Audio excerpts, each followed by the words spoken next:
7/2024 రోజు Miyapur police station నందు cheating come rape సెక్షన్ల రీత్యా కేసు నమోదు చేయడం జరిగింది. ఈ కేసు అదే రోజు మధ్యాహ్నం సమయంలోని ఉప్పల్ పోలీస్ స్టేషన్లోని 0 ఎఫ్ఐఆర్గా నమోదై మియాపూర్కి ట్రాన్స్ఫర్ కావడం జరిగింది. మియాపూర్లోని ఈ కేసుని రిజిస్టర్ చేసి ఇన్వెస్టిగేషన్ చేయడం జరుగుతుంది.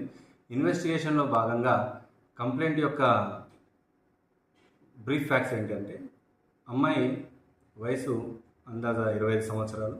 ఆ అమ్మాయి గత 4 సంవత్సరాలుగా హైదరాబాద్లో ఉండి వివిధ కంపెనీలలోని ఉద్యోగం చేస్తూ ఉప్పల్ నందు హాస్టల్లో ఉంటుంది.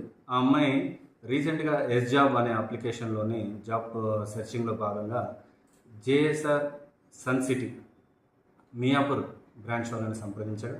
అక్కడ పనిచేసేటువంటి సేల్స్ మ్యాన్లు ఆ అమ్మాయిని జాబ్లో పెట్టుకుంటారనే ఉద్దేశంతో కన్సల్ట్ అయిన తర్వాత తేదీ 29వ తారీఖు రోజు ఆ అమ్మాయి ఆ జాబ్ చేస్తానని చెప్పి ఒప్పుకోవడం జరిగింది.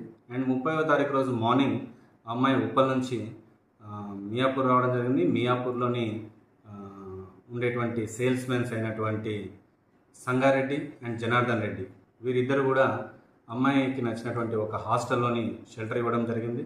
ఆఫ్టర్ అమ్మాయి ఫ్రెష్ అయిన తర్వాత హాస్టల్ నుంచి పికప్ చేసుకొని యాదగిరిగుట్టలో ఉండేటువంటి మీటింగ్ అటెండ్ కావడము అండ్ సైట్ విజిట్స్కి వెళ్ళడం జరిగింది. అండ్ అక్కడ 9 గంటల వరకు మీటింగ్ అయిపోయిన తర్వాత రిటర్న్లో భాగంగా దారిలో వస్తూ అనుకోకుండా కారు బ్రేక్ డౌన్ అయిన తర్వాత ఈ ఇద్దరు జనార్దన్ రెడ్డి అండ్ సంగారెడ్డి వీరిద్దరు కూడా అమ్మాయితో మిస్బిహేవ్ చేయడం జరిగింది.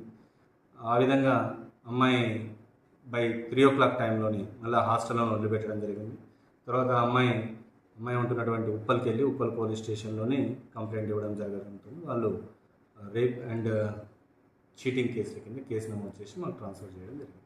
ఈ విషయంలోనే మేము ఇన్వెస్టిగేషన్ చేస్తూ ఉన్నాం. సంబంధిత అమ్మాయిని మెడికల్కి పంపించడం, తర్వాత ఏదైతే ఇన్వెస్టిగేషన్ ప్రాసెస్ ఉంటాయో అవన్నీ కూడా ఫాలో అవుతుంది.